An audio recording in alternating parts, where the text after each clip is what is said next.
Hello everyone! Short vlogs po tayo ngayon. This time namasyal po kami ni Mr. dito sa nursery o isang garden.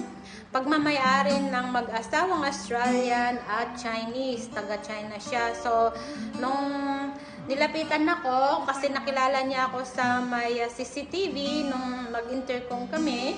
Sabi niya, you're from the Philippines, right? Sabi niya, oh yes. Sabi ko, how did you know? Sabi ko, I could see in your face. Sabi niya. So, nakakatawa naman, guys.